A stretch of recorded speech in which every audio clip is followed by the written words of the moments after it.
오늘 두 번째로 1이라는 숫자, 이 하나라는 숫자는 또 어떤 의미를 가지고 있느냐? 으뜸 혹은 첫째라는 의미를 가지고 있습니다. 그래서 우리가 그 말씀을 함께 살펴보도록 하겠습니다. 1이라는 숫자는 연합의 의미가 있고, 그 다음에 두 번째로 으뜸, 첫째라는 의미를 가지고 있습니다. 그래서 여러분 아시죠? 1등 했다 하면은 그 사람이 무슨 말이에요? 첫째가 되었다라는 말이잖아요. 그렇죠? 그래서 첫째, 으뜸이라는 의미를 가지고 있는 게 1라는 숫자의 의미가 됩니다. 자, 이사야서 43장 10절을 열어주십시오. 이사야서 43장 10절입니다.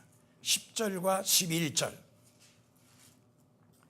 주가 말하노라, 너희는 나의 증인이요 내가 택한 나의 종이니 이것은 너희가 나를 알고 나를 믿으며 내가 그인 줄 깨닫게 하려 함이라. 나 이전에 지어진 신이 없었으며 나 이후에도 없으리라. 나 곧 나는 주니라. 나 외에 구원자가 없느니라. 그래서 여기 주님은 바로 그 뭐예요? 주시의 처음 아니고 주시요 또한 바로 그 뭐예요? 구원자이십니다. 그래서 우리가 여기서 함께 좀 생각을 해봐야 될 게, 지금 이사야서 43장 10절이 여호와의 증인들이 자기 자신들이 여호와의 증인이라는 것을 주장하기 위해서 사용하는 구절입니다.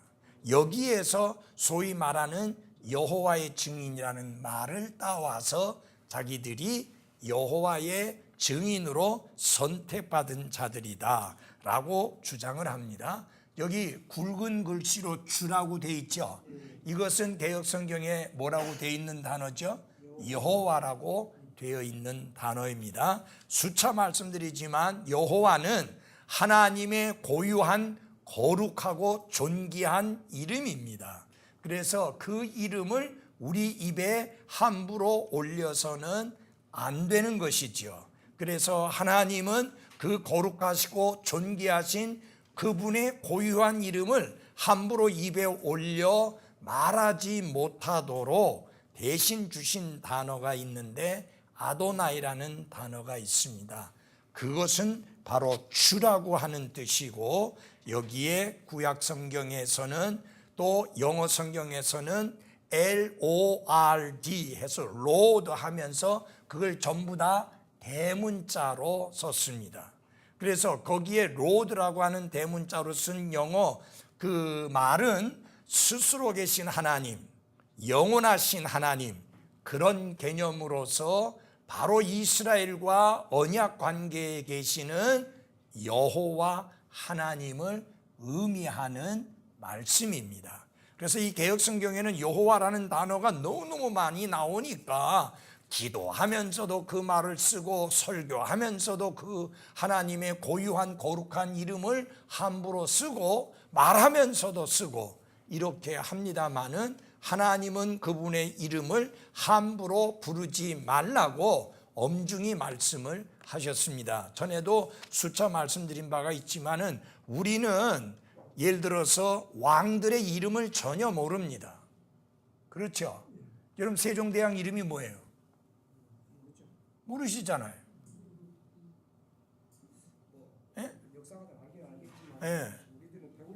모르잖아요.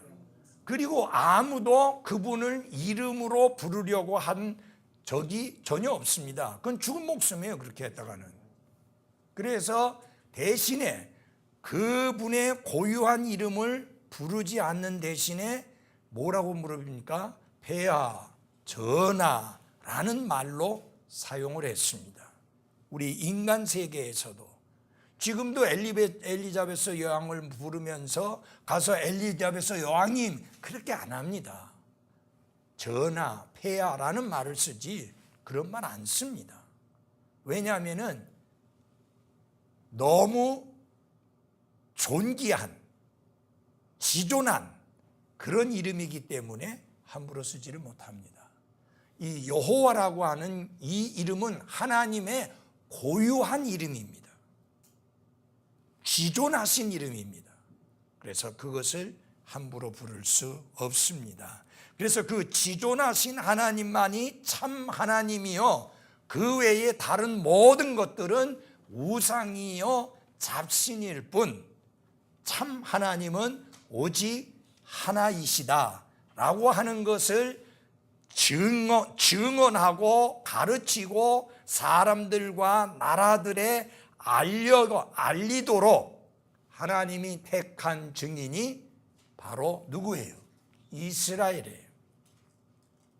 그것이 바로 그 말입니다. 주가 말하노라 너희는 나의 증인이요 내가 택한 나의 종이다. 여기서 너희는 이스라엘을 말하지 대한민국을 말하지도 않고 여러분과 저를 말하지도 않고 이 땅의 다른 그리스도인을 말하지 않습니다. 이스라엘 백성을 말합니다. 그래서 이스라엘이 바로 그 주 하나님의 증인으로 선택받은 민족인데, 여러분과 제가 알다시피 그들은 그 증인의 역할을 제대로 했나요? 못했나요? 못했습니다. 오히려 다른 나라 사람들이 섬기고 있는 우상과 잡신을 섬김으로 인하여 그들은 혹독한 값을 지불하게 됐죠. 예를 들어서 이스라엘 북왕국은 아시리아로 포로로 잡혀가서 돌아오지도 못했고, 유다 남왕국은 바빌론의 포로로 잡혀가서 70년 만에 노예 생활을 끝나고 돌아오게 됩니다. 하나님이 선택하신 증인의 역할을 제대로 하지 못한 것에 대한 혹독한 값을 지불하게 되는데요. 거기 보면은 이런 말씀이 있습니다. 11절에 거기 보면 10절 뒤에 보면은 나 이전에 지어진 신이 없었으며 라고 나오죠. 그 신이라고 하는 것이 많은 잡신들 중에 하나를 말하는 게 아니라 참된 하나님을 말할 때 쓰는 똑같은 단어가 쓰여졌습니다. 그러니까 참된 하나님이 하나님 외에 그 이전에 있지도 않았고 이후에도 있지 아니할 것이다. 그래서 참된 하나님은 오직 하나이라는 것을 분명하게 가르치고 있습니다. 그리고 나 외에는 구원자가 없느니라 말씀했는데요. 이 이름 주라고 하는 스스로 계신 영원하신 하나님이라는 그 이름이 누구에게 적용되어졌고 누구를 가르칠 때 이 단어를 썼는가? 신약 성경에서는 예수 그리스도를 가르칠 때 이 단어를 썼고 이분을 가르칠 때 이 단어가 사용되어졌습니다. 그러니까 여호와의 증인들이 주장하는 건 뭐예요? 예수님이 둘째 하나님을 될지언정 여호와 하나님은 아니다 라고 그렇게 주장합니다. 여러분 다시 한번 말씀드립니다. 여호와 하나님은 여기 출애굽기 3장 14절에서 어떤 의미라고 그랬어요? 나는 스스로 있는 자니라 라고 말씀했잖아요. 스스로 계신 분이라는 의미가 여호와예요. 그러니까 그분은 영원한 분이라는 말이잖아요. 그분은 시작도 없고 끝도 없는 분이라는 뜻이잖아요. 근데 바로 예수님이 그런 분이신 것을 우리가 분명히 알고 있죠. 지난번에 제가 말씀 전하면서 지난 주일에 설교하면서 했잖아요. 창세기 1장 1절에 나오는 처음은 시간의 시작을 의미하는 의미로서의 처음입니다. 그러나 처음에 말씀이 계시니라 할 때 그 처음은 영원한 과거를 말하는 것입니다. 그러니까 영원 과거부터 계신 분이 예수님일진데 그분이 누구냐? 스스로 계시는 하나님 여호와가 맞습니다.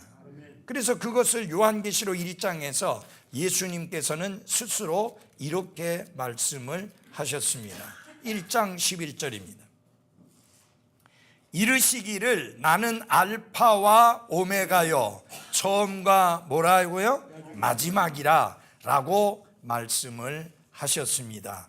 17절에도 같은 의미의 말씀을 해 주셨고요. 나는 처음이요 마지막이다 라고 말씀을 하셨습니다. 그리고 또 8절 2장 8절에 보면요, 처음이요 마지막인 이런 말씀을 하셨습니다. 그래서 처음이요 마지막이라는 말의 의미는 무슨 말이냐면요, 영원하신 분이시다 라는 의미예요. 그러니까 스스로 계신 영원하신 분이라면 바로 누구냐? 여호와, 그분뿐인 것입니다. 그래서 예수님이 바로 그런 분이라는 것을 분명하게 말씀을 하고 있습니다. 자, 그러면 잘 보십시오. 여호와의 증인의 사명을 맡았던 이스라엘은 실패했습니다. 이제 예수 그리스도께서 이 땅에 오셨습니다. 그분은 누구의 증인이었느냐? 하나님의 증인이에요. 그분이 계속 보여주신 게 뭐냐? 하나님의 권능이 어떠한 것인지, 하나님의 사랑이 어떤 것인지, 하나님의 은혜가 어떤 것인지, 하나님의 긍휼이 어떤 것인지, 하나님의 오래 참으심이 어떤 것인지, 하나님의 용납하심이 어떤 것인지를 끊임없이 보여주신 분이 예수 그리스도입니다. 그래서 예수 그리스도는 누구의 증인이냐? 하나님의 증인이. 그래서 예수님이 뭐라고 말했어요? 나를 본 자는 곧 누구를 보았다? 아버지를 보았다. 그러니까 예수님을 본 자는 곧 하나님을 본 것입니다. 그러니까 예수 그리스도는 그 하나님의 증인이었습니다.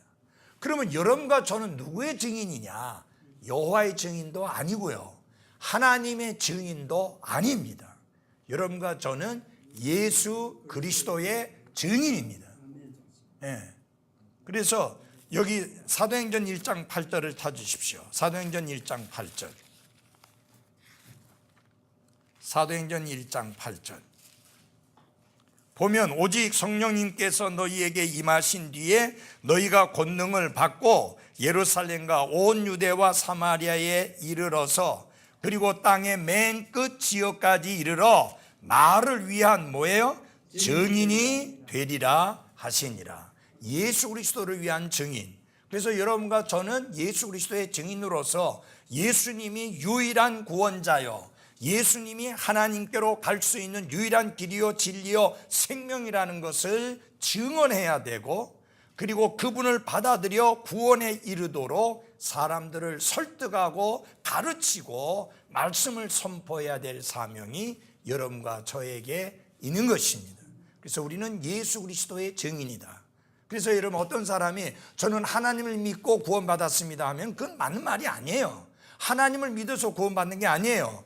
예수 그리스도를 구원자로 믿음으로 구원받습니다. 전에도 숫자 말씀드렸잖아요. 이스라엘 사람들, 지금 이스라엘 사람들 하나님 믿나요, 안 믿나요? 예, 믿어요. 그들은 하나님 믿어요. 예, 구약 성경도 하나님의 말씀이라고 믿어요. 그런데 무엇을 안 믿는가? 신약 성경 안 믿고 예수님이 구원자요 메시아라는 걸 안 믿습니다. 그런데 여러분, 우리가 하나님을 믿음으로 구원받은 게 아니에요. 예수 그리스도를 구원자와 주님으로 믿어 구원받았습니다. 받아들이는 자, 곧 그분의 이름을 믿는 자들에게 하나님의 아들이 되는 권능을 주셨다고 했습니다. 분해서 그 다음에 이게 특별히 여러분 간증하거나 말할 때 좀 조심해야 될 게 있는데, 저는 아무개 목사님한테 구원받았습니다 하는데 세상에 사람을 구원할 수 있는 목사가 있다고 하면 그거 예수님 아니에요? 아니, 목사님과 상담을 통해서 복음을 듣고 예수님을 구원자로 받아들여 구원받았습니다 라고 말해야 되는 게 맞는 거예요. 정지수 형제 아시겠어요? 또 누구 어디 가서 얘기할 때 저는 김용 목사님한테 구원받았습니다 하지 말라 그 말이에요. 내가 어떻게 구원해 줄 수 있어요? 내가 어떻게 구원을 줄 수 있어요? 우리 사도행전 4장 12절 한번 보십시다. 사도행전 4장 12절.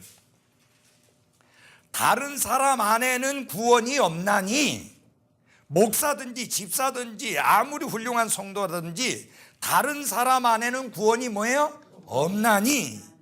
분명히 말했잖아요. 이는 뭐라 그랬어요? 없나니 하늘 아래에서 우리를 구원할 다른 이름을 사람들 가운데 주지 아니하셨느니라. 다른 이름을 주지 아니하셨어요. 예수 그리스도라는 이름 외에. 그러니까 뭐 내가 무슨 선교사님에게 구원받았다, 어느 목사님에게 구원받았다, 어느 집사님에게 구원받았다, 어느 형제에게 구원받았다라는 끔찍한 말들을 하면 안 됩니다. 아주 위험한 말들이에요. 그런데 너무나 흔하게 그런 식의 간증을 많이 해요.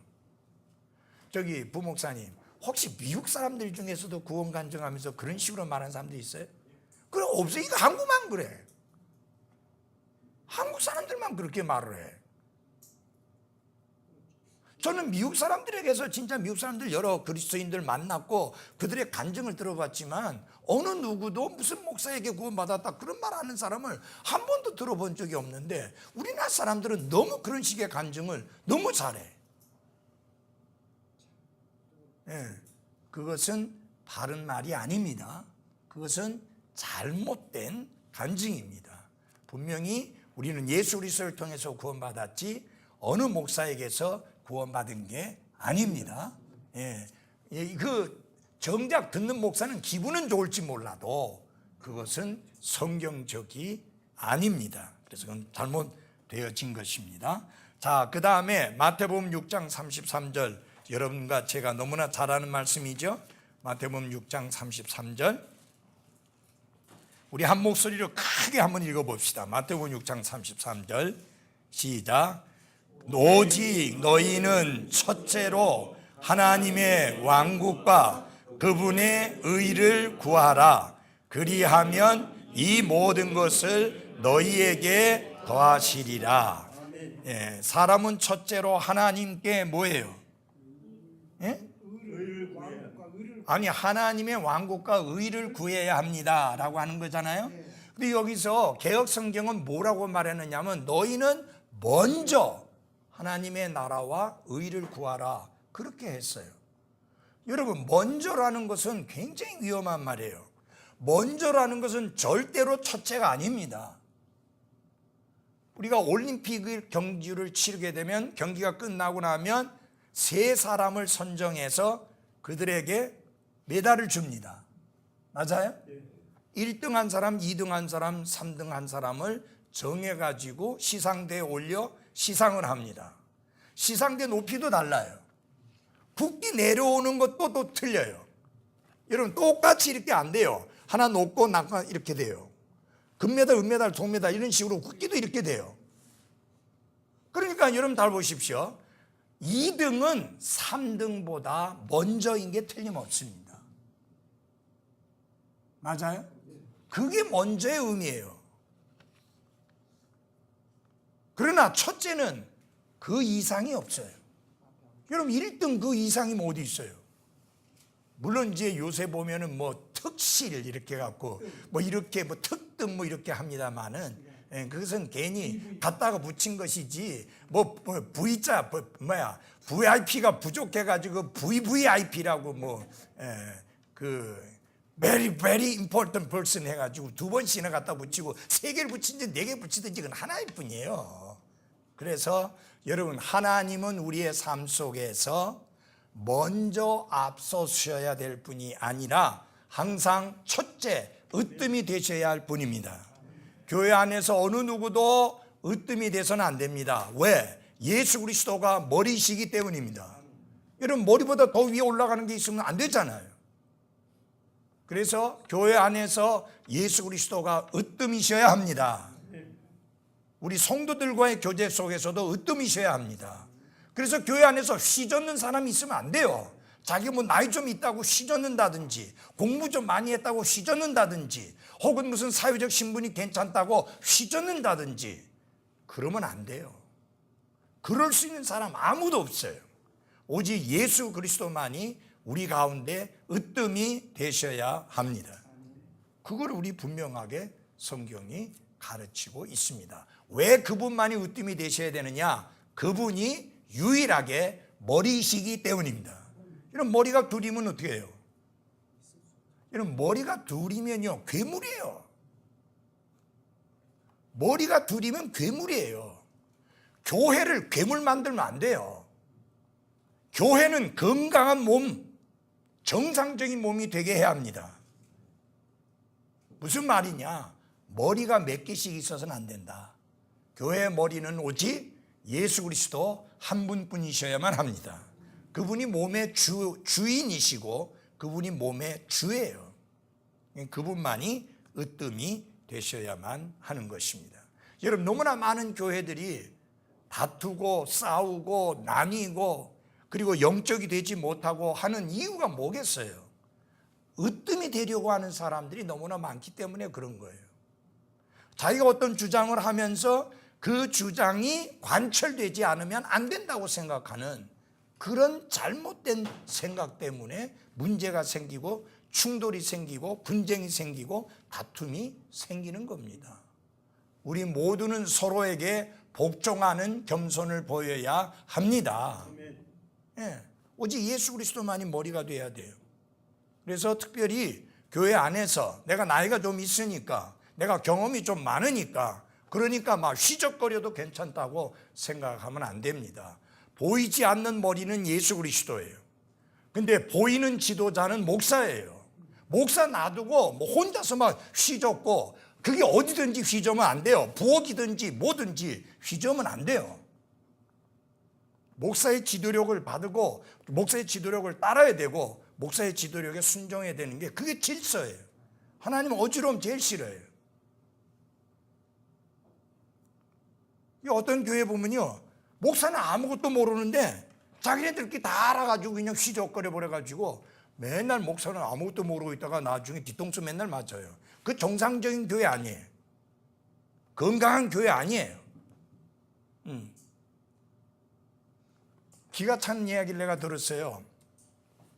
이제 재정을 이렇게 목사가 직접 재정 안 만질라니까 우리 교회도 마찬가지잖아요. 제가 뭐 헌금 계산하고 헌금 뭐 은행에 갖다 집어넣고 안 하거든요. 집사님이 또 저기 현재는 우리 김영수 형제하고 계산 딱 돼가지고 딱 맞춰가지고 딱 은행에 갖다 집어넣고 찾아오라면 찾아오고 아니면은 우리가 또 카드 쓰면은 교회 카드 쓰면은 그대로 청구서 나오고 이렇게 되어 있는데 거기에 이제 재정 담당이 있고 부로 세웠더니 부로 하는 사람이 부로 섬기는 사람이 그 지금 내 주일학교 교사들이 이 주일학교 이 재정이 이게 요렇게 보조가 너무 적으니 좀 올려주시면 좋겠습니다. 그래서 이제 목사님이 이제 그렇게 그러면 올려드려야죠. 그래갖고 그 재정부가 마침 있어갖고 그거 좀 올리세요. 얼마로 올리세요 하니까 못합니다. 그런데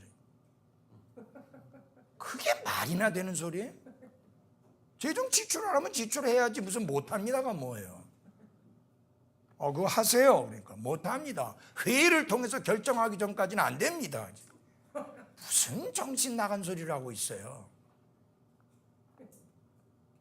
그래도 아니 그게 아니고 목사가 제출하라면 제출하세요. 그래 하니까 저 그러면 그만두겠습니다. 그러고 그만둔 거예요. 그 다음부터는 계속 딴지 거는 거예요. 예. 그리고 설교 시간에 설교도 안 듣고 딴청 피우고 마침 제가 갔을 땐 그런 짓 안 하더라고요. 그런 짓 했으면 제가 가만히 안 있죠. 형제 설교 제대로 좀 들어요. 난 그렇게 해요. 그건 잘못된 거니까. 근데 다행히 내가 겁이 났는지 잘 듣더라고요. 그러니까 여러분 이게 다 무질서예요 이게. 여러분 그 예수님은 참 목자이시잖아요. 목사는 대리 목자예요. 목사님을 대신해서. 그럼 대신해서 목자의 역할을 하는 사람을 존중하고 따라야지. 그걸 안 따르고 지 고집대로 한다고 하면 그거는 무질서예요. 여러분 10명이 다 자기 고집대로 한다. 100명이 다 고집대로 한다. 1000명이 1000명대로 다 고집대로 한다면 이게 뭐가 되겠어요? 중구난방이죠. 이거는 괴물이 되는 거예요, 교회가. 그렇게 돼서는 안 된다고 하는 것입니다. 머리는 하나인 것처럼 눈에 보이는 지도자도 하나다라는 이야기예요. 아시겠어요? 네, 굉장히 중요한 거예요. 예를 들어서 나중에 우리 부목사가 담임 목사 되면 그 다음에 저는 절대 그 담임 목사 위에 있는 원로가 아니에요. 이 교회를 대표하는 목사는 담임 목사가 된 그분이에요.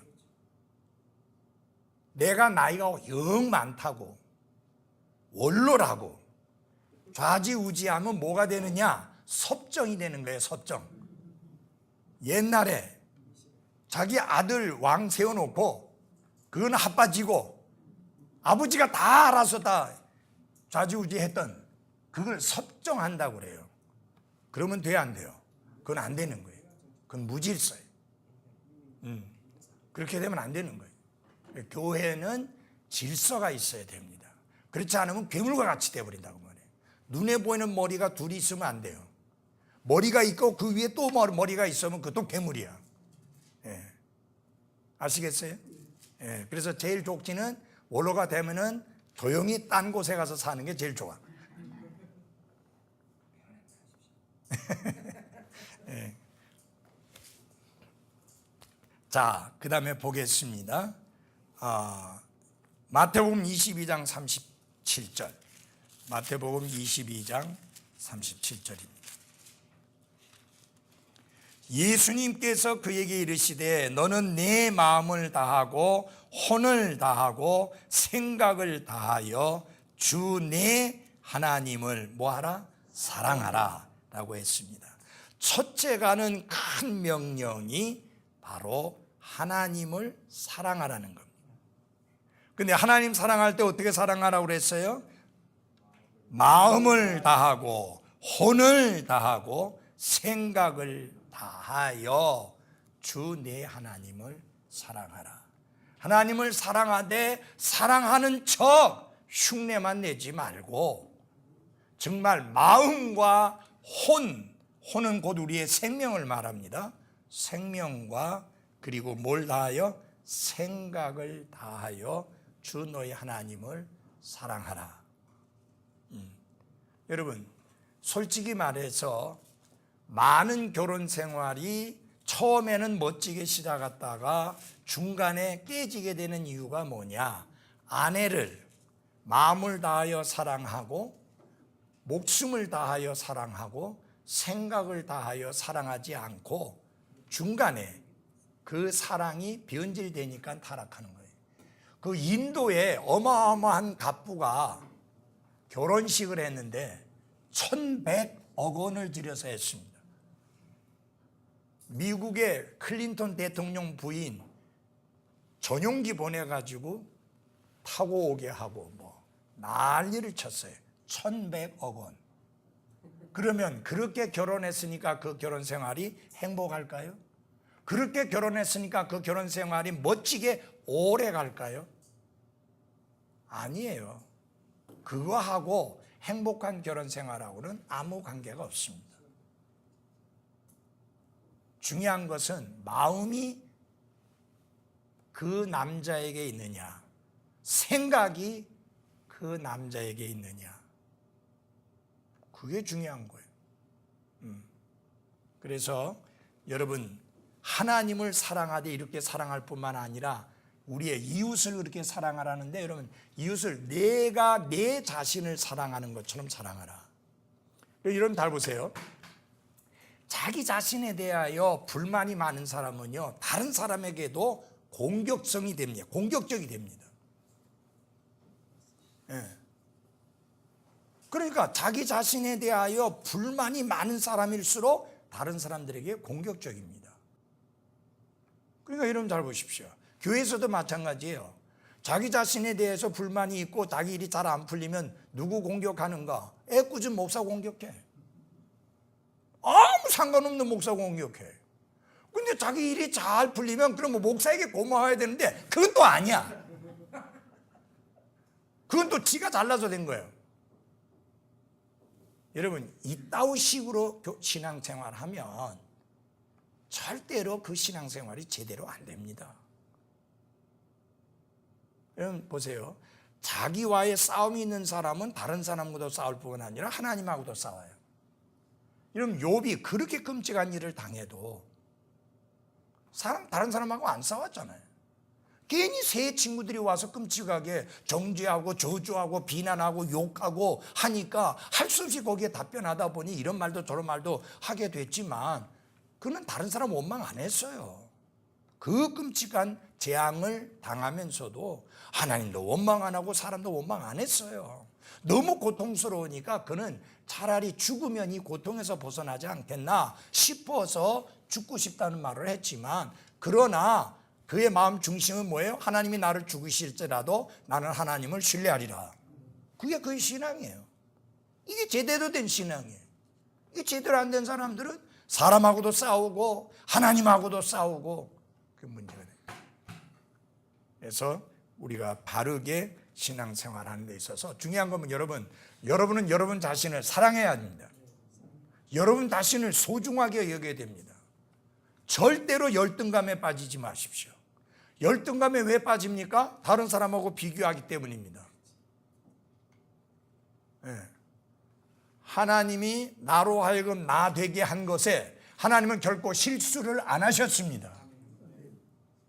그거 잊지 말아야 돼요. 네. 하나님 실수 안 하세요.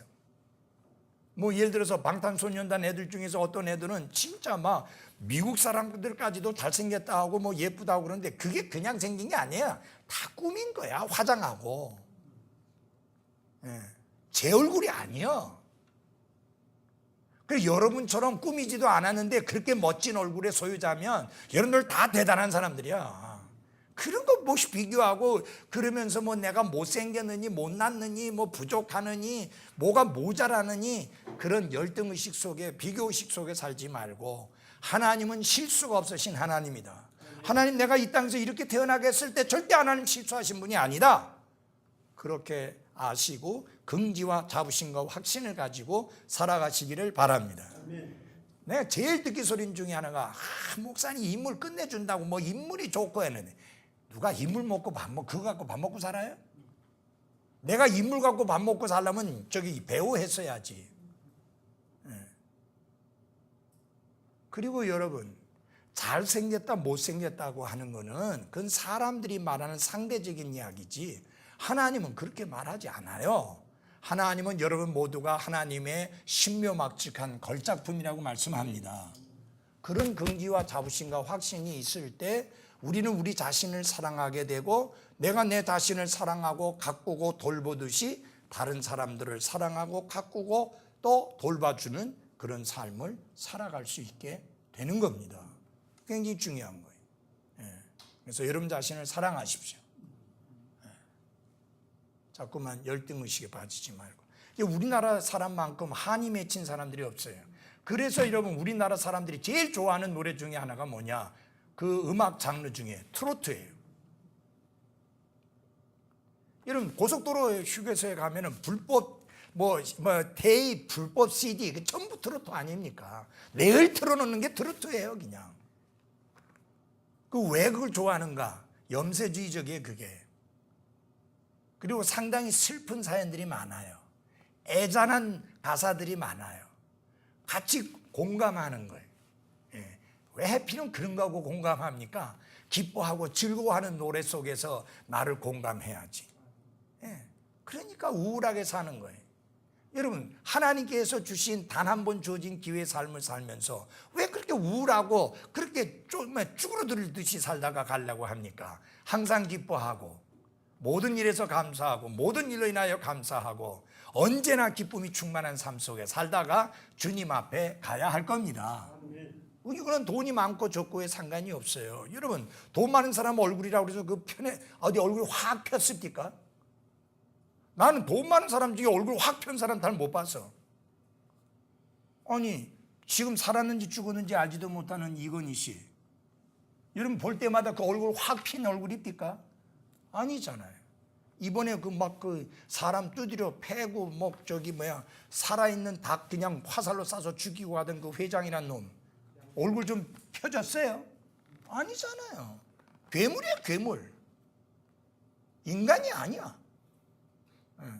그러니까 어떤 사회적 조건이라든지 경제적 조건이라든지 삶의 조건들이 우리를 밝고 기쁘게 즐겁게 만드는 게 아니라는 이야기예요. 우리의 기쁨과 우리의 즐거움의 근원은 예수 그리스도, 우리의 구원자여 우리의 주님이신 그분입니다. 그 속에서 우리가 살아가야 돼요. 여러분, 가난은 죄가 아닙니다. 가난은 조금 불편할 뿐입니다. 남들이 좋은 자가용 타고 다닐 때 나는 자가용도 없이 버스나 혹은 지하철을 타고 다니거나 간간히 택시를 탈 뿐이에요. 그 차이예요. 여러분, 부자라고 그래서 한꺼번에 방 3개, 4개 해가지고 침대 뭐 수십 개 갖다 놓고 자는 거 아니잖아요. 아무리 부자라도 한 번에 한 침대에서밖에 못 잡니다. 한 방에서밖에 못 자요. 인도의 부자 보니까 침실이 어마어마하게 많더라고. 그 많으면 뭐해? 한 번에 한 방에서밖에 못 자는데. 그러니까 여러분, 성경이 말씀하고 있는 대로 우리가 올 때 빈손으로 왔고 빈손으로 돌아가니까 먹을 것과 마실 것이 있은즉 족한 줄로 여길지니라. 그 말씀이 굉장히 중요합니다. 아멘? 그런 거죠. 자, 그 외에 흥미로운 첫째에 관한 내용들이 많이 있는데 성경의 첫 번째 책이 뭐죠? 창세기입니다. 그 처음이라는 의미를 가지고 있습니다. 영어로는 제네시스라고 하는데 이것이 그리스어에는 게네시스예요. 똑같은 그 철자로 쓰는데 읽기는 게네시스라고 읽어요. 이게 뭐냐? 발생, 기원, 그런 의미를 갖고 있는 말씀입니다. 그래서 이 첫 번째 구절이 굉장히 중요한데 우리 한번 다 같이 읽어보겠습니다. 창세기 첫 번째 책, 첫 번째 장, 첫 번째 절, 우리 한번 같이 읽어보겠습니다. 1장 1절 시작. 처음에 하나님께서 하늘과 땅을 창조하시니라. 아멘. 믿어요? 아멘. 자, 이 말씀에서 우리가 한번 생각해 보십시다. 성경은요, 결코 하나님이 계시다는 사실을 입증하려고 노력하고 시도한 책이 아닙니다. 성경은 한 번도 그런 적이 없어요. 인생들아, 이러하니 하나님이 존재하시고 하나님이 계시고 하나님이 살아서 역사하는 게 아니냐, 그러니 믿음을 가져라, 그런 내용 하나도 없어요. 성경은 첫 번째 책, 첫 번째 장, 첫 번째 절부터 뭐라고 선언하시는가? 하나님이 계시고 그분은 창조주이시다. 그게 성경이에요. 그래서 저는 하나님의 존재를 입증하는, 논증하는 여러 가지 논증이 있어요. 연역법적 논증이라든지 그 다음에 실체론적 논증이라든지 무슨 별의별 희한한 것들이 있는데 그건 내가 볼 때 시잘데없는 짓들이에요. 왜? 성경은 한 번도 하나님이 계시다는 사실을 증명하려고 입증하려고 애를 쓴 흔적이 전혀 없습니다. 이미 성경은 첫 번째 책, 첫 번째 장, 첫 번째 절에서부터 바로 하나님이 존재하실 뿐만 아니라 그 하나님은 어떤 분이시다? 창조주이시다 라는 것을 말씀합니다. 그러니까 여러분, 하늘과 땅이 어떻게 존재하게 되느냐, 이 우주가 어떻게 존재하게 되느냐 고민할 필요도 없고 갈등할 필요도 없고 복잡하게 생각할 필요도 없어요. 어떻게 해서 존재하게 됐냐? 하나님께서 창조하심으로 존재하게 되었다. 간단하잖아요. 이것 때문에 연구하고 공부하고 몇십 년 동안 투자하고 그럴 필요 없어요. 너무 깔끔하잖아요. 여러분에게 물을게요. 닭이 먼저예요, 달걀이 먼저예요? 그거 아주 우스꽝스러워요. 그것 때문에 굉장히들 논란이 많은데 논란할 거 없어요. 하나님이 닭을 만드셨고 그러면 닭은 바로 달걀을 낳았어요. 그러니까 닭이 먼저가 맞잖아요. 뭐 어려워요? 마치 그것과 같아요. 아기가 먼저냐 아버지가 먼저냐는 것 같아. 당연히 아버지가 먼저지. 그래서 여러분, 무슨 원숭이가 진화돼서 그렇게 됐다, 그래서 이 엉덩이 뒤에 보면은 이 꼬리가 있다가 없어진 표가 있다 하는데 무슨 헛소리 하고 있어요. 여러분, 그러면은 원숭이에서 사람으로 진화하는 그 과정 중에 있는 어떤 것들이 좀 있어야 될 거 아니에요. 맞아요? 아니, 하루아침에 바로 진화한 게 아니고 세월을 두고 그렇게 진화됐으면 어디에서 뭐 땅을 파보든지 뭐 하든지 해보면 화석으로 나오든지 뭐로 나오든지 나와야 될 거 아니에요. 그 어떤 뭐 중간에 무슨 그런 모습들이 하나도 없잖아요. 있을 수가 없죠. 하나님이 원숭이는 원숭이대로 만드셨고 사람은 사람대로 하나님께서 그분의 형상과 모양대로 창조하셨습니다. 그러니까 이건 너무 분명한 사실이에요. 저는 이 창세기 1장 1절이 너무 중요한 구절이다 라고 하는 겁니다. 그래서 하나님 말씀에 기록된 시의 줄거리, 즉 대부분의 주요 성경 교리들은 그 뿌리가 어디에 있어요? 창세기에 있어요. 그래서 창세기를 가르쳐서 뭐라고 말하냐면은 성경의 묘판이다, 그렇게 말합니다. 그래서 신학교에서 제일 중요하게 여기는 이 66권 중에 아주 제일 중요하게 여기는 책 중에 하나가 창세기입니다. 그래서 창세기는 사실 아무나 가르치기 안 해요. 아주 정확하게 가르쳐 줄 수 있는 사람이 가르치게 해야 되는데 이게 문제인 거예요. 창세기 잘못 가르쳐 주면 교리가 엉망진창돼. 피터 로크맨은 대홍수가 2번 있었다고 가르쳤어요. 창세기 6장의 대홍수 말고 창세기 1장 1절 그 이전에 그 1장 1절과 2절 사이에 간극이 있는데 그때 그 뭐가 있었느냐, 대홍수가 한번 1차 있었다는 거예요. 그래서 오늘날 발견되는 화석들이 전부 그때 거라고 하면서 정신 나간 소리를 하고 있어요. 여러분, 화석은요 그렇게 오래된 거 아니에요. 과학적으로 보면은 지금 창조과학회 그 교수들이 다 연구해 보니까 그렇게 오래된 거, 뭐 매덕 광 택다는 소리예요. 그렇게 오래된 거 아니에요. 얼마 안 된 것들이에요. 그래서 그 다음에 사람이 첫 번째 하나님 앞에 지음받음이 아담인데 그 아담 이전에 인류가 있었다는 거예요. 유인원이. 그런 헛소리를 했는데 그 사람한테 배운 사람이 어떻게 해요? 또 헛소리 하는 거예요. 그 사람이 또 친절하게 책을 또 번역해 내가지고 원치도 않고 요구도 안 했고 보내달라고도 안 했는데 무료로 친절하게 또 보내주는 거예요. 그래서 내 서재에 몇 개가 꽂혀 있어요. 그 내용이 이제 뭐냐? 간극이 있다는 거예요. 1장 1절과 1장 2절 사이에 간극이 있다. 그거는요, 창조 과학이 발달하지 않았을 때 그리스도인들이 이 일반 지질학자나 일반 학자들이 주장하는 그 주장과의 모순에 대항하기 위해서, 그래서 간극을 주장하면서 요 기간이 얼마나 걸렸는지 모른다. 뭐 몇 억만 년일 수도 있고 몇 천만 년일 수도 있다는 요렇게 궁색한 변론을 위해서 한 거예요. 그리고 그 강국론을 눈에 보이게 누가 봐도 쉽게 알 수 있고 모든 사람들이 책 사면 그냥 바로 같이 성경과 함께 읽을 수 있도록 그렇게 역할을 한 사람이 스코필드라고 하는 사람인데 그분의 레퍼런스 관주 성경에 그 내용이 들어가 있는 거예요.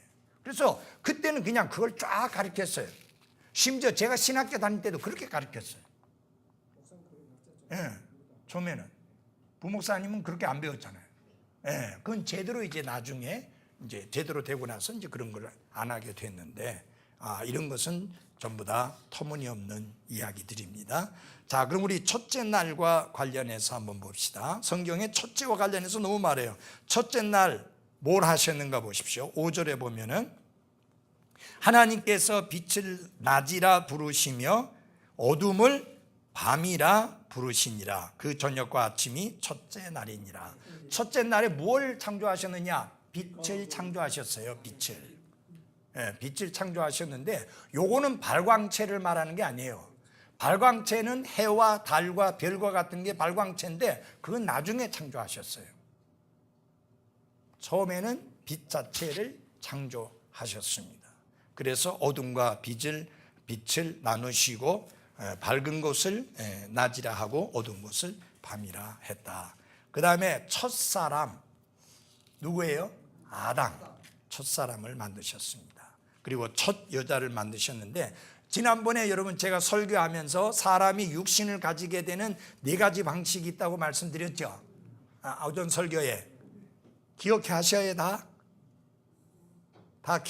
기억하세요? 4가지 방식 다. 첫 번째 방식이 뭐냐? 아담을 창조하실 때와 같은 방식이에요. 하나님께서 친히 흙으로 사람을 빚으사 그 코에 그분의 생명의 기운을 불어넣으시니까 사람이 살아있는 뭐가 된다? 혼이 되었다. 이 개역성경에는 생명이 되었다라고 했는데 잘못된 거예요. 하나님의 생명의 기운이 영이고 살아있는 혼, 그게 혼입니다. 그래서 인간은 처음부터 육과 영과 혼을 가진 존재로 지음을 받았습니다. 그래서 성경이 가르치는 것은 3분설이지 2분설이 아닙니다. 분명히 신약 성경에서도 사도 바울이 영과 혼과 육이 그리스도께서 다시 오실 때까지 흠없게 보존되기를 원한다는 기도를 했던 것을 볼 수 있습니다. 자, 하나님이 친히 그 흙으로 빚으사 사람을 창조하심으로 몸이 있게 되는, 육신을 가지게 되는, 그게 첫 번째 방식이에요. 어느 누구도 그렇게 육신을 가지게 되지 않았습니다.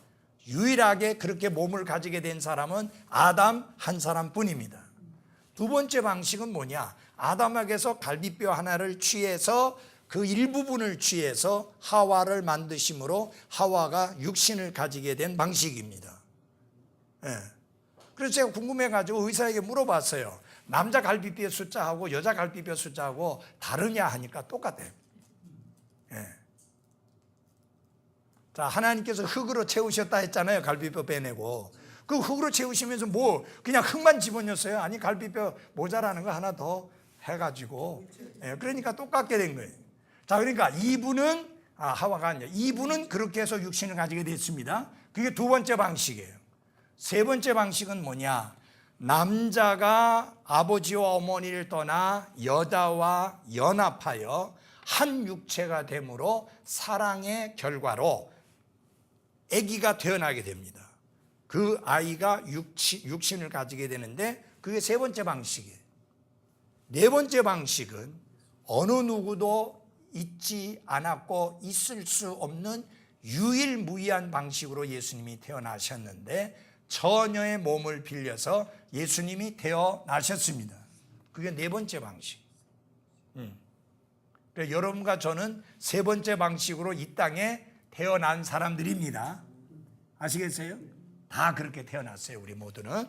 자, 그런데 여러분, 여기서 한 가지 여러분에게 말씀드리고 싶은 것은 뭐냐면은, 잘 들어주세요. 마리아는 동정녀가 아닙니다. 동정녀라는 말의 의미가 뭐냐면은 남자와 성적인 관계를 전혀 가지지 아니한 처녀를 동정녀라고 합니다. 물론 예수님을 잉태할 때는 동정녀 맞았습니다. 근데 천주교가 동정녀라고 주장할 때는 그게 아니라 평생 동정녀였다는 것입니다. 그래서 영어로 The Virgin이라고 해가지고 평생 유일하게 동정녀로 있다가 거기다가 또 승천까지 했다라고 갖다가 붙이는 그 천주교의 고약한 가르침, 그게 동정녀예요.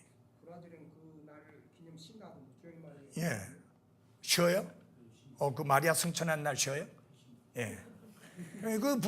우리 저 주영 형제가 브라질에 있다 와서 알잖아요. 저 천주교 국가잖아요.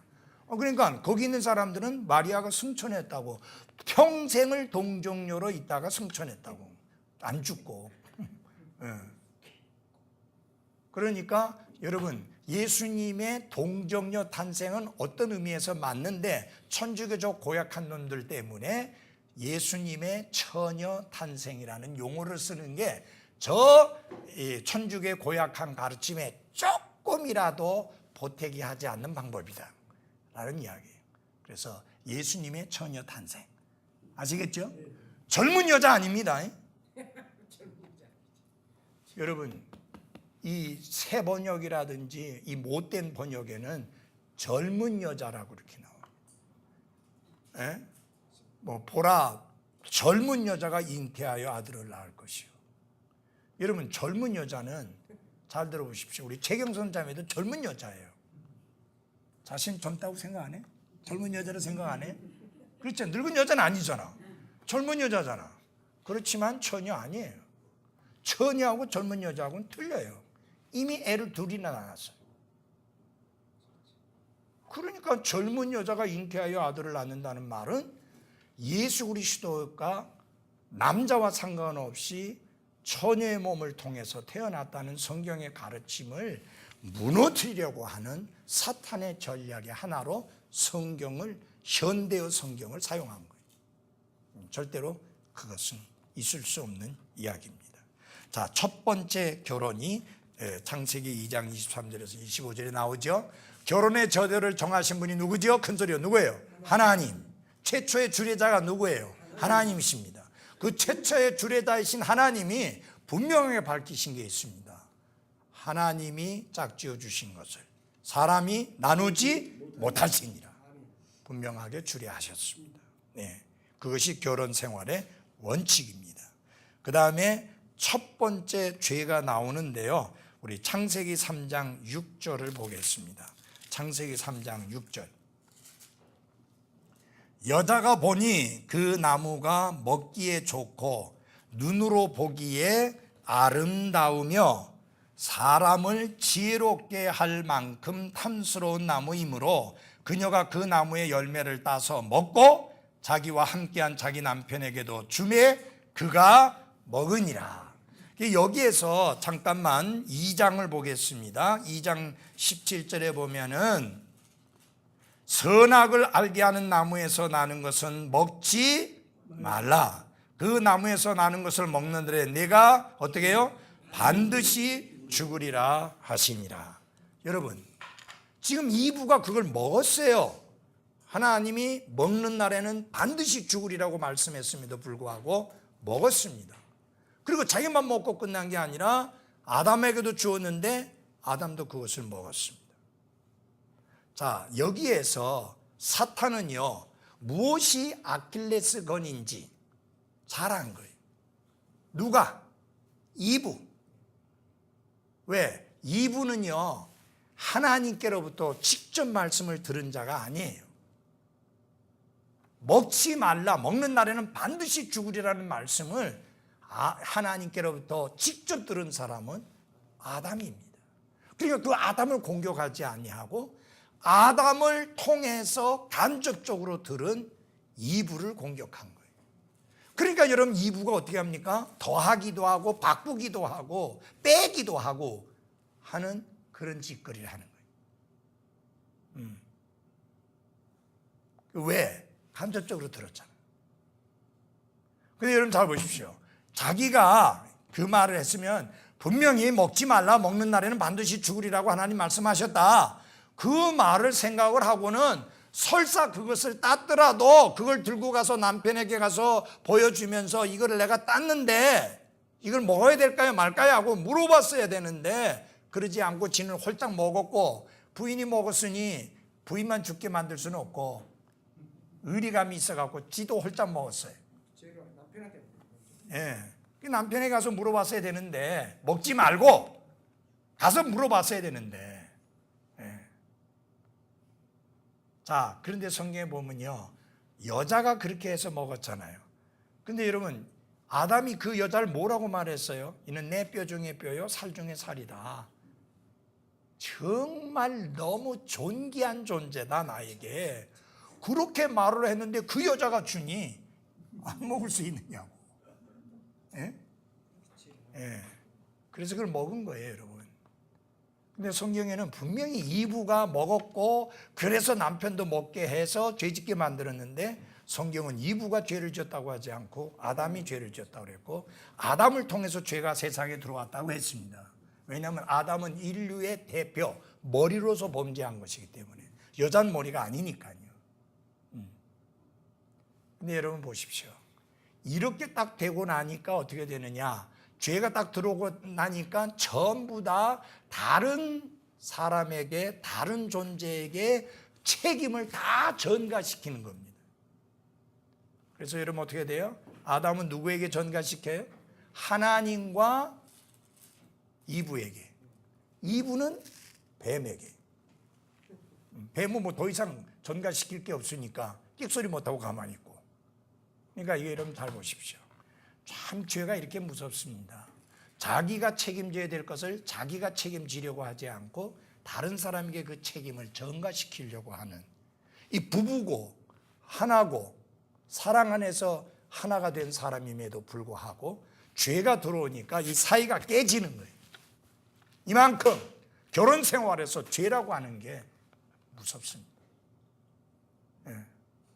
죄가 들어오니까 아내와 남편 사이가 팍 깨지잖아요. 그리고 책임을 서로에게 전가시키잖아요. 그래서 이게 첫 번째 죄의 문제고, 구원자에 관한 약속이 창세기 3장 15절에 나옵니다. 그것이 최초의 복음이라고 그러고 원시 복음이라는 표현도 씁니다. 최초의 복음, 창세기 3장 15절 말씀입니다. 내가 너와 여자 사이에 또 내 씨와 그녀의 씨 사이에 적개심을 두리니 그 씨는 내 머리를 상하게 할 것이요 너는 그의 발꿈치를 상하게 할 것이니라. 하나님은 이 사탄의 머리를 박살내고 사탄은 예수님의 발뒤꿈치를 물을 뿐이다. 이 내용 속에서 들어있는 것은 뭐냐면, 죄 없는 예수님이 오셔서 여러분과 저의 죄를 대신해서 구원자가 되실 것에 대한 최초의 약속의 말씀입니다. 근데 여러분 잘 보십시오. 하나님의 은혜가 얼마나 풍성하시고 그분의 사랑이 얼마나 크신지, 죄를 짓자마자 하나님이 곧 구원의 계획을 들려주시잖아. 여러분이 그 뒤에 보시게 되면은 하나님께서 저주의 말씀을 주시기 전에 네가 평생도록 고통 중에서 그 땅의 소산을 먹으리라고 하는 그 저주의 말씀을 주시기 전에 먼저 구원의 약속을 주시는 은혜스러우신 하나님을 보게 됩니다. 그 다음에 이 놀랍고 큰 구원이 어떻게 이루어지느냐 하는 것을 보여주신 것이 뭐냐면 3장 21절로 첫 번째 희생물을 통해서입니다. 3장 21절 한번 같이 큰 소리 읽어볼까요? 시작. 주 하나님께서 또한 아담과 그의 아내에게 가죽옷을 만들어 입히시니라. 아멘. 여러분, 종교의 시작이 어디에서 시작되었느냐? 창세기 3장에서 시작되어졌습니다. 우리 다 같이 창세기 3장을 열어주십시오. 3장 7절입니다. 그들 두 사람의 눈이 열림에 그들이 자기들이 벌거벗은 줄을 알고는 무화과 나무 잎을 함께 엮고 자기들을 위해 뭘 만들었더라? 앞치마를 만들었더라. 에이프론을 만들었다. 여러분, 에이프론이라는 것은 요 위에서부터 밑에까지 가리는 거예요.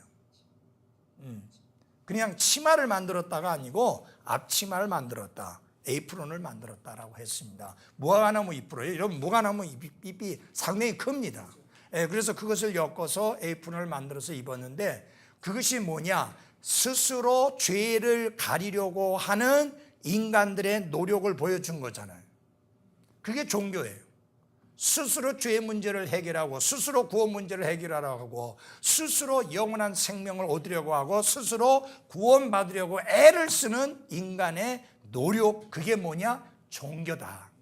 그 종교의 시작이 여기 나와 있습니다. 근데 여러분 잘 보십시오. 종교가 아무 의미가 없는 게 하나님 앞에서는 아무 의미가 없어요. 그게 분명히 드러납니다. 거기 9절. 주 하나님께서 아담을 부르시며 그에게 이르시되 네가 어디 있느냐 하시니 그가 이르되 내가 동산에서 하나님의 음성을 듣고, 그 다음에 뭐라고요? 벌거벗었으므로 두려워하여 숨었나이다. 여러분 잘 보십시오. 분명히 에이프론을 만들어 입었는데도 불구하고 하나님이 부르시니까 벌거벗었다 그랬어요. 왜냐하면 그들 자신의 의로는 죄를 가릴 수 없기 때문에, 그들의 행위로는 죄를 가릴 수 없기 때문에 거룩하신 하나님 앞에서 결국 그들은 죄 이렇게 벌거벗었으므로 두려워하여 숨었다. 종교가 안겨다 주는 건 두려움이에요. 왜냐하면 확신을 가지게 못하니까 두려움밖에는 남는 게 없어요. 그래서 두렵다 그랬어요. 그리고 전혀 죄를 가릴 수 없다라고 아담은 분명하게 고백을 했습니다. 그래서 여러분 잘 보십시오. 반드시 죄를 지었으면 죄에 대한 대가가 지불돼야 되는데 예수님이 미리 말씀하셨잖아요. 하나님 미리 말씀하셨잖아요. 그 사람이 아닌 여인의 시, 여자의 시가 그 죄값을 대신 지불한다라는 것을 보여주셨는데 그것을 직접 보여주신 게 실물 교제로 보여주신 게 3장 21절입니다. 죄 없는 짐승이 희생되어졌죠. 그 다음에 그 짐승의 가죽으로 아담과 이브를 옷을 입혀주심으로 그 부끄러움을 가려주셨습니다. 이것은 곧 예수 그리스도의 흘리신 보배로운 피로 우리의 모든 죄들이 깨끗이 용서되고 그 다음에 뭡니까? 하나님 앞에 의롭다함을 얻어서 하나님 앞에 당당하게 설 수 있는 놀라운 특권을 누리게 될 것에 대한 아름다운 그림입니다. 근데 여러분 잘 보셔야 될 것은 이게 짐승을 죽인 것도 하나님이십니다. 입혀주신 분도 하나님이십니다. 마찬가지입니다. 여러분 십자가에서 로마 군인들이 예수님을 십자가에 못 박았다고 해서 로마 군인들이 죽였다고 생각하지 마십시오. 하나님께서 그분을 십자가에서 죽게 하셨습니다. 그래서 예수님이 어찌하여 나를 버리시나이까라고 외치셨잖아요. 여러분 예수님 분명히 말씀하셨잖아요. 사람들이 내게서 생명을 빼앗아가는 게 아니라 내가 내어준다. 여러분 그 예수님이 자신의 생명을 내어주시도록 계획하신 분은 하나님이십니다. 그러니까 하나님이 죽게 하신 거예요. 그 다음에 하나님이 우리를 그리스도의 의로 우리를 옷 입혀주시는 분이십니다. 그래서 하나님께서 우리를 의롭다고 선언하시고 하나님 앞에 당당하게 나아갈 수 있는 길을 열어주시는 거죠. 그런 것들이 전부 창세기 속에 다 들어있어요. 창세기 속에 그런 내용들이 다 들어있고 그렇습니다. 첫 번째 출산, 그 다음에 첫 번째 살인. 여러분 이걸 보면서 첫 번째 살인이 누구의 살인이에요? 형이 동생을 죽인 거 아니에요. 우리가 흔히 말할 때 아이고 세상이 악해져 가지고 그렇게 말하는데 여러분 특별히 악해진 거 아니에요. 만약에 여러분 지금 보십시오. 형이 동생을 죽였다 그러면 대해서 특별 안 합니까? 매스컴이 시끄럽게 떠들지 않습니까? 그렇잖아요. 형이 동생을 죽였다고, 친동생을 죽였다고. 이때는 매스컴이 없어서 떠들어대지 않아서 그렇지 똑같이 끔찍한 일이에요. 그때 일어났던 끔찍한 일이 지금도 끔찍한 일이 일어나고 있어요. 그래서 하나님 분명히 말씀하세요. 해 아래는 새 것이 없다. 전에 있었던 일이 지금 있고 지금 있는 일이 앞으로 생긴다. 그래서 우리가 그걸 중요하게 알아야 돼요. 사람이 더 특별히 악해진 거 아니에요. 사람이 특별히 더 사악해진 것 아니고 인간의 본성은 아담과 이브가 타락했을 때 바로 결정되어졌고 그 본성은 안 바뀌었습니다. 교육도 환경도 문화도 그 어떤 것도 인간의 본성을 바꿔놓지 못합니다. 그때의 친동생을 죽인 경우처럼 지금도 자기 친동생을 죽이는 자들이지. 이런 구약성경에 있으면 아버지가 자식 죽이고 자식이 부모 죽이고 그 구약성경에 다 있잖아요. 수천 년 전에 일어났던 일이잖아요. 지금도 일어나고 있고요. 인간은 하도 안 바뀌었습니다. 우리가 그걸 잊어서는 안 됩니다. 그 다음에 첫 번째 도시가 나와 있고 첫 번째 도시가 이게 중요해요. 이 첫 번째 도시를 누가 세웠는지 한번 봅시다. 4장 17절입니다. 창세기 4장 17절. 가인이 주 앞을 떠나 나가서 에덴의 동쪽에 있는 노 땅에 거하더라. 그가 자기 아내를 알았더니 그녀가 수태하여 에녹을 낳음에 가인이 한 도시를 세우고 자기 아들의 이름을 따라 그 도시 이름을 에녹이라 부르니라. 당연히 하나님과 300년 동안 함께 걸었던 그 에녹을 말하는 건 아니에요. 이름은 같지만 딴 사람이에요. 여기 보십시오. 주 앞을 떠나 그랬습니다. 물론 시편 139편에 보면 우리가 하나님 앞을 떠나서 피하여 숨을 곳이 하나도 없습니다. 하늘에 올라가도 그렇고 땅에 가도 그렇고 물속에 내려가도 하나님이 거기 계시니까 피하여 숨을 곳이 없습니다. 근데 여기 주 앞을 떠났다는 말은 무슨 말입니까? 주와 상관없이 사는 삶, 주님을 외면하고 사는 삶, 그것을 의미하는 겁니다. 그러면서 뭘 세우느냐? 도시를 세운 거예요. 도시를 세우는 이유가 뭐예요? 안전이에요. 하나님과 상관없이 내 힘으로, 내 능력으로, 내 지혜로 내가 나를 그리고 내 가족을 보호하겠다고 하는 생각입니다. 여러분, 하나님을 저버린 상황 속에서 문화가 시작되었습니다. 하나님을 저버린 상황 속에서 인간들이 자기 나름대로의 업적을 세우는 일들이 생기게 됐습니다. 하나님을 떠나서. 자, 그래서 여기 중요한 것 중에 하나가 이중 결혼이 나오죠. 그것도 가인의 후손에게서 나왔습니다. 경건한 후손에게서 나온 게 아니고요. 그뿐만 아니라 제가 여기서 강조하고자 하는 것은 뭐냐면은 첫 음악가입니다. 벌써 여러분 잘 보십시오. 인류가 시작된 지 얼마 안 돼서 벌써 자기 아내 말고 딴 여자를 또 하나 더 들였잖아요. 이해하시겠어요? 그러니까 뭐 오늘날에 자기 아내 말고 또 딴 여자를 들여가지고 가정의 문제를 만드는 일이 이게 무슨 이 시대에 21세기에 사회가 부패하고 타락하다 보니까 그런 일이 있었던 게 아니라 벌써 인류 초창기부터 최초부터 그런 일이 있었다라고 하는 이야기입니다. 그 다음에 여기 중요한 게 있어요. 첫 음악가가 나옵니다. 4장 21절. 4장 21절. 같이 읽겠습니다. 시작. 그의 형제 이름은 유발이었는데 그는 하프와 오르간을 다루는 모든 자들의 조상이 되었더라. 여러분 잘 보십시오. 음악의 시작이 어느 자손에게서부터 나왔느냐? 가인의 자손에게서부터 나왔습니다. 하나님을 외면하고 하나님을 등지고 하나님과 상관없이 살아가는 가인의 후손에게서부터 음악이 시작되어졌습니다. 악기가 시작되어졌고 음악이 시작되어졌다. 이거 굉장히 중요한 의미입니다. 경건한 자손에게서 음악이 시작되어진 게 아니에요. 그분을 찬양하고 그분을 경배하기 위해서 한 게 아니라 스스로 자기네들을 위로하고 스스로 자기네 자신을 흥겹게 만들고 스스로 자기네 자신들을 즐겁게 하기 위해서 시작되어진 것이 바로 음악이라는 이야기예요. 그러니까 여러분, 그렇게 타락한 가인의 후손에게서 시작된 것이 음악이 있기 때문에 오늘날의 음악은 부패하고 타락할 수밖에 없는 겁니다. 여러분 그들이요, 잘 보십시오. 누구 대신에 하는 거예요? 하나님 대신에 음악으로 위로받으려 하고 하나님 대신에 음악으로 자신의 인생을 흥겹게 만들려고 하고 즐겁게 만들려고 하는 게 음악의 특징이에요, 여러분. 그래서 음악하는 사람들 보세요. 푹 빠지잖아요. 그러니까 음악이 점점 더 자극적이 돼야 되는 거예요. 그래야지 흥이 나는 거예요. 옛날에는 간단해도 흥이 나는데 지금은 그렇게 갖고 흥이 안 나. 왜? 너무 흥겨운 것들이 많이 있어, 이 세상에. 그래서 이 도가 계속 올라가야 흥겨운 게 되는 거예요. 앞으로 어떤 음악이 나올지 몰라요. 이런 방탄소년단 해갖고 굉장히 유명하지만 걔네들 보세요. 내가 볼 때 그 노래 몇 개 부르고 나면 쭉 뻗을 거예요. 왜 노래라고 하는 게 그렇게 흔들어대야 돼? 그냥 서서 부르면 되잖아. 그러면 아무도 반응을 안 보여요. 그러니까 더욱 자극을 주고 흥겹게 만들기 위해서는 더욱 그렇게 격한 노래, 격한 동작들이 춤이 나와야만 가능한 거예요.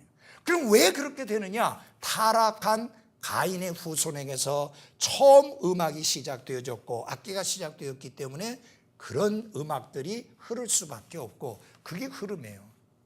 그런 사이에서 그 끔찍한 음악들 사이에서 경건한 음악의 장르로 하나님을 찬양하는 사람들이 그리스도인이에요. 그러니까 우리는 그런 음악, 그런 장르의 음악을 받아들여서는 안 되고 그런 장르의 음악으로 하나님을 찬양하려는 생각을 가져서는 안 된다, 그 말이에요. 그래서 영적인 음악이 없다라고 하는 고약한 말, 사탄적인 말에 속아서는 안 됩니다. 그 미국의 릭 오렌이라는 사람이 그런 말을 했어요. 영적인 가사만 있을 뿐 영적인 음악은 없다. 여러분이 한번 들어보십시오. 방탄소년단의 그 음악을 들으면서 참 영적이다.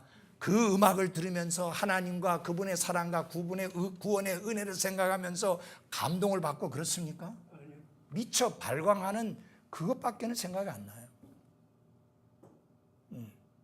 근데 여러분 잘 보십시오. 미처 발광하는 음악이 세계적인 인기를 얻고 있습니다. 왜? 그 아이들이 잘생겼고 그 다음에 그 아이들이 친절하고 겸손한 모습을 보이는 바람에 그렇게 되어버렸어요.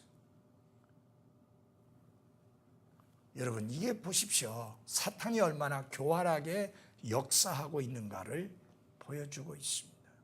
우리는 이런 음악들을 좋아하는 우리의 젊은이들을 말씀으로, 경건한 음악으로 잘할 수 있도록 가르치고 훈련하고 설교하려고 하니 얼마나 힘들겠느냐 그 말이에요. 애들은 밖에만 나가면 그런 음악에 노출되어 있잖아요. 그 주위에 환경이 전부 그런 환경이잖아요. 이제 그런 사이에서 우리 이 아이들이, 우리 청소년들이, 우리 청년들이 이 경건한 음악을 사모하고 사랑하고 그 경건한 음악으로 하나님을 경배하고자 하는 뜨거운 마음을 가질 수 있도록 가르치고 인도한다는 게 정말 쉽지가 않다. 그러다 보니까 그 젊은이들의 욕구를 충족시키기 위해서 교회 안에 온갖 종류의 타락하고 더러운 음악들이 들어오게 되는 것입니다. 저기 이니 자매는 그런 음악 좋아했었어요? 좋아했었어? 예, 지금은 아니에요. 예, 다행히 아니어야지. 당연히 아니어야죠. 우리나라의 나이 든 사람들은 전부 트로트를 좋아해요. 예. 그 왜? 애잔하잖아, 가사가. 곡도 그렇고. 그러니까 공감대가 이루어지는 거예요. 여러분 잘 보십시오. 그거는 자신의 삶을 비참하게 만들고 슬프게 만드는 사람들이나 그거 동감하지. 나는 그 가사 들으면요, 미쳤구나, 정신 나갔구나. 왜 저렇게 인생을 슬프게 살아? 왜 인생을 스스로 불행하게 해? 그런 생각밖에 안 들어요. 그래서 사랑하는 여러분, 거룩한 음악, 구별된 음악, 하나님이 기뻐 받으실 만한 음악을 좋아해야 합니다. 그리고 그런 것을 부지런히 보급해야 합니다. 가르쳐야 돼요. 자, 그런 걸 좀 참고하시면 되고요. 첫 번째 경배가 나옵니다. 너무 멋진 내용이 나오는데 그거는 가인의 후손에게서 나오지 않았고 가인의 가족에서 나오지 않았고 셋의 가족에게서 나왔습니다. 4장 26절 우리 다 같이 큰 소리로 함께 읽겠습니다. 시작. 셋에게도 아들이 태어나매 그가 그의 이름을 에노스라 하였으며 그때의 사람들이 주의 이름을 부르기 시작하였더라. 아멘. 첫 번째 경배자들이 나오게 된 것입니다. 그리고 나와 있는 대로 첫 번째 홍수가 있고요. 그 다음에 더 이상 그런 큰 홍수는 있어요, 없어요? 없어요. 앞으로 없을 거라고 하나님이 잘라 말씀하셨고 그 표로서, 증표로서 뭘 주셨어요? 무지개를 주셔서 확신시키고 있습니다. 첫 술주정뱅이가 나오고 있는데요. 해피는 왜 노아가 그랬을까요? 근데 부목사님 아들 이름 중에 하나가 노아잖아. 그래서 그 김상일 목사님이 야, 왜 해필이면 노아라고 하냐? 그 마지막이 술주정뱅이 모습으로 끝나는데 그래가지고 반대를 좀 하셨다고 하더라고요. 나라도 노아라고 지으려고 하면 나도 막았을 거예요. 내가 은일이 형제에게 강력하게 사무엘이라고 하려고 하는 걸 막았어요. 왜냐하면 사무엘은 훌륭했는데 그 아들들이 형편없었거든. 그래서 막았어요. 그래서 제가 요셉을 강력 추천했어요.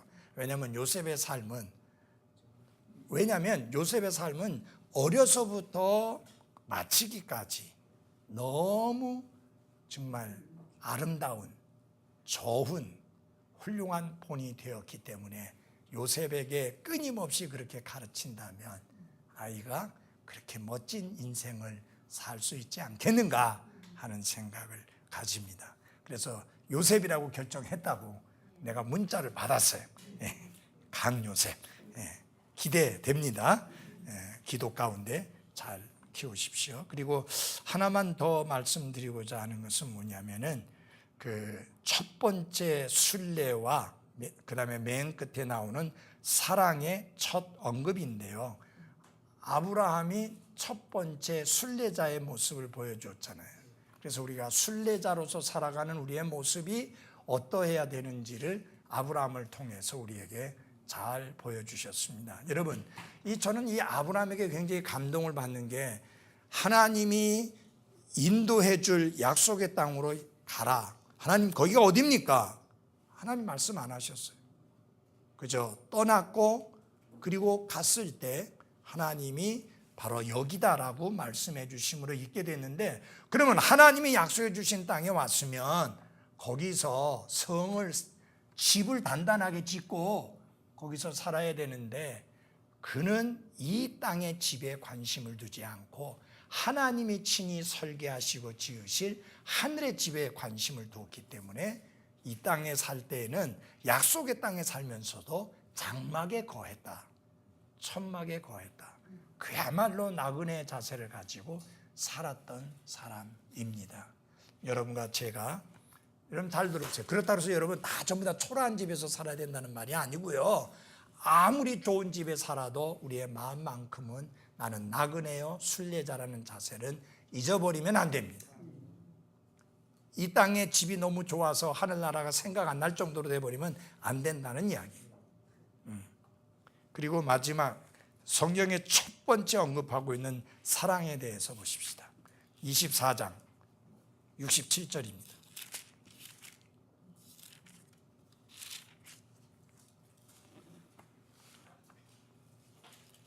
이삭이 리브가를 자기 어머니 사라의 장막으로 데려가 그녀를 취하니 그녀가 그의 아내가 되었더라. 그가 그녀를 사랑하였으며 자기 어머니가 죽은 이후에 이삭이 위로를 얻었더라.